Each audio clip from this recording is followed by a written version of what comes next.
Hi everyone, welcome back to my channel. I hope you're all doing well. In today's video, I'm starting off updating my reading journal. Recently, I got to read an arc of a BL manga called Voices in the Sea Foam, and the manga is already out by now. I think it came out on maybe like the 5th of May. It's about a college student. I'm pretty sure he's in a fashion program, and his name is Aito. And he used to be a mermaid princess in his last life. Yes, you heard me correctly. He used to be a mermaid princess in his past life. And the reason he knows this is because one day in elementary school, the teacher was introducing him to the new student, and he saw this other boy, and he just like immediately buckled, like legs gave out, he lost his voice, very similar to Ariel, of course. And he suddenly remembered his past life. He remembered the witch cutting off his tongue. A lot less PG than Ariel, because she kind of just gave Ursula her voice. Ursula didn't cut off her tongue. And he remembered the pain of his mermaid tail being essentially severed into two to make legs. So because of this encounter, he's like, okay, I'm never falling in love.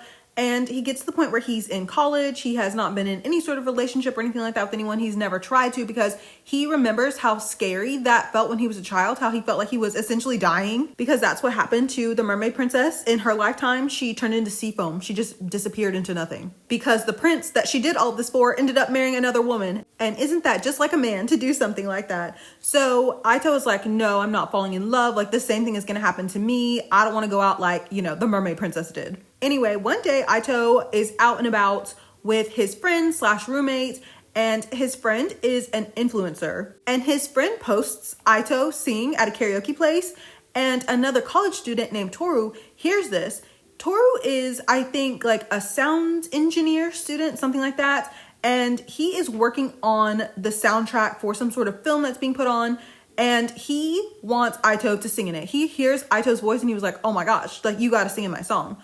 Well, when Toru approaches Aito about this, like, hey, can you sing in my song? The same thing that happened to Aito back in the day with that new student happens again. His knees are buckling. He can't speak. He feels like he's about to die. And it's like, uh-oh, love at first sight. He's got a crush on this guy at first sight. And as the two of them have to continue meeting, you know, to work on this project that they're eventually going to do together, Aito literally still cannot speak to him. He has to text him in order to say like what he wants to say. And Toru does not mind this at all. As a matter of fact, I feel like he's a bit enchanted. And so Aito is like, I have to figure out how to break this curse. I have to figure out how to break the witch's curse from my past life as a mermaid princess, because I think I am developing feelings for Toru and I want to be able to express that. I want to be able to get closer to him, etc. And then in the last chapter, it kind of turned into an action manga. Like it got very suspenseful. I was a little bit scared as to what was going to happen. This is a perfect summer manga. Not only is it like set during the summertime, but also there is so much underwater imagery.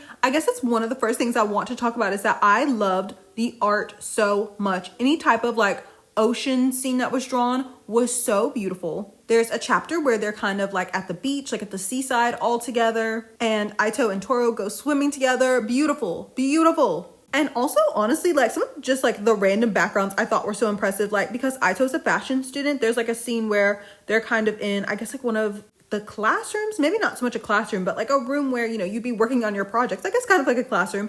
And I even was thinking like, that is not a scene. That's not a backdrop I see often. And even just that I thought was a bit charming. The amount of hard work it must take to draw random backgrounds like that. But also in addition to that, I thought there was a lot of good movement. I feel like that's the only word I can really use. I feel like Toru had multiple scenes like that. For example, there's one where he's like taking his backpack off his shoulder because Aito's about to fall down some stairs. And there's like another scene where he crouches down to make sure Aito is okay. I don't know, there was just something about the way the author drew them that like, I don't know, it was really, it felt like very fluid to me. Anyway, it was just such a cute story to me. It felt very wholesome.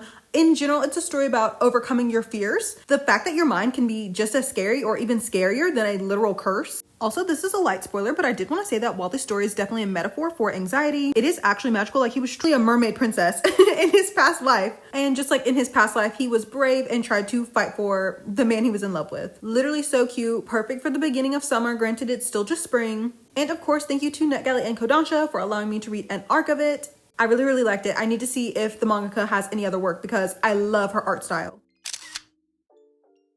The next spread that I'm making today is for my movie journal. I recently watched Hoppers. Also, before I talk about Hoppers, I had every intention of trying to make 3 spreads in this video, but y'all, I don't know who made my May TBR. It was not me. I actually think that I had a bunch of random stuff that I thought looked interesting, and May is one of those months where it's like, oh, there's not really a particular theme to May. Like, I guess it's still spring, but it's not quite summer, you know what I mean? And so I was like, oh, I'll just put all these like random stories that I don't know, like what season they're set in or what they're about in May and see if I like them. But oh my god, it's kind of been flopping. Anyway, I watched Hoppers. I actually watched it yesterday when I was eating dinner. Yesterday for me, like a week ago for you. Hoppers is a Pixar movie. I really don't know what I thought it was going to be about. Like, I remember seeing the commercials, but I still don't think I quite understood what it was going to be about. And it was actually a lot closer to my heart than I thought it would be. It's about this girl named Mabel, and she's a little bit of a troublemaker, but she gets in good trouble, as John Lewis said. She just like loves animals, loves nature, wants to take care of it. And there was this very special glade that she and her grandmother used to visit together.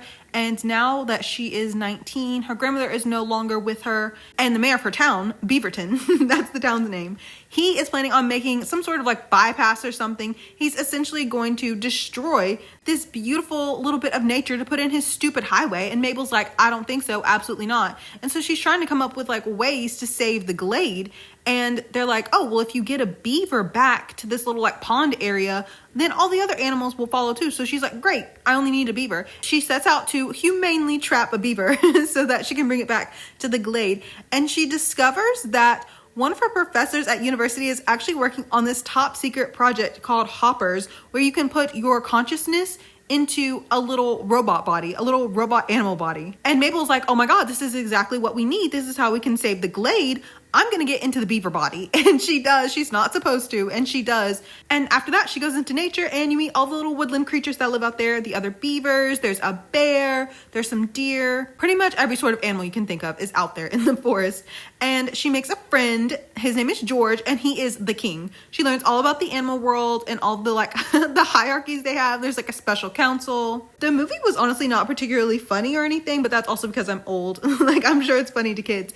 But I just found it so heartwarming because there's a part where Mabel is talking about how it just feels like no one else cares. Like, she's the only one trying to do something and she's tired of doing it alone. I thought that really, I thought that felt very real. I thought that felt very true. It does feel like that a lot of times, that you're the only one who cares about stuff and that you're the only one trying to make a difference and trying to make the world a better place. And her beaver friend, George, tells her like how one of the rules of the glade is that, or it's not, they don't even call it the glade, they call it the pond. The pond rules. One of the rules of the pond is that we're all in this together. George, despite being a beaver, truly believes that he and human beings, that the animals and the human beings can get along well, that human beings are good deep down. And Mabel's like, no, I don't think so. I also agree with that statement, but you know, it is a kids movie. You have to give the kids some amount of hope that maybe one day, hopefully sometime within their lives, hopefully we have not doomed all children to this forever, but hopefully they can come together and make the world a better place. I really, really liked the message of the movie. Just never giving up. If you know something is wrong and you want to change it, never giving up, even if it's only just you working towards it. And also that everybody can do their part and that working together makes things easier and that there's a bigger impact when you work together with a bunch of people to do something good. I really do think it's important for children's movies to have messages like this. Like, when I was younger, of course, WALL-E came out. I love WALL-E.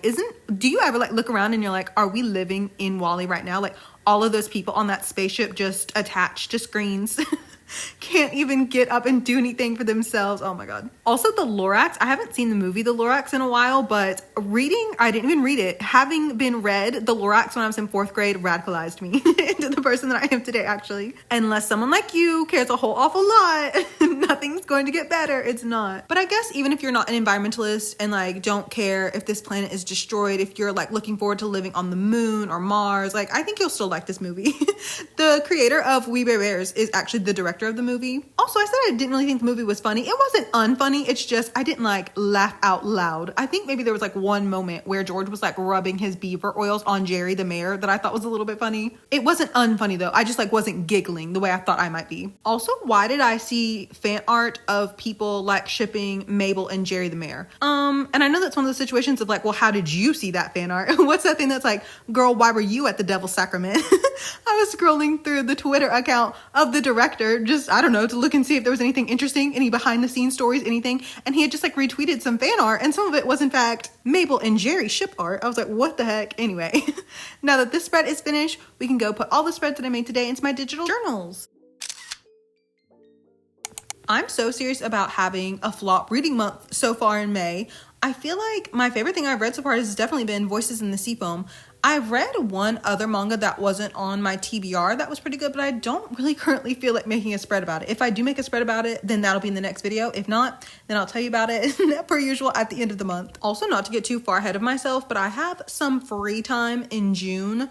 Oh my God, the way I'm not only just like so looking forward to it, but I'm like, I have to do everything. Like I have to do literally everything that I want to do within those like couple weeks of free time that I'm going to have. I don't even know if it will be possible, but I'm just like, I'm planning for it. I've already made a list. Like I'm trying to be prepared as possible. And like the stuff I want to do is on top of like my normal stuff that I want to consume in the month of June, like my normal June TBR. And it's not even just reading, it's like watching things. Like I want to watch The Summer Hikaru Died because I never finished it last year. Anyway, that's June. We'll get there in June. Oh, also I made a spread about Jaehyun's return from the military. I don't know if it's going to be in this video. You might be seeing it right now. I don't even know. I haven't done the writing portion because I'm waiting for the live that he did to be re-uploaded to YouTube and then also have subtitles. But I found the cutest memo notes for that spread. I knew I had to use them whenever Jaehyun got out of the military. So I don't know. I don't know if that spread's in this video or not. If not, you'll see it at some point. Thank you so much for watching today's video. Everything I used in today's spreads will be in my Pinterest board. The link to that is in the description box, along with the links to all of my other social media accounts,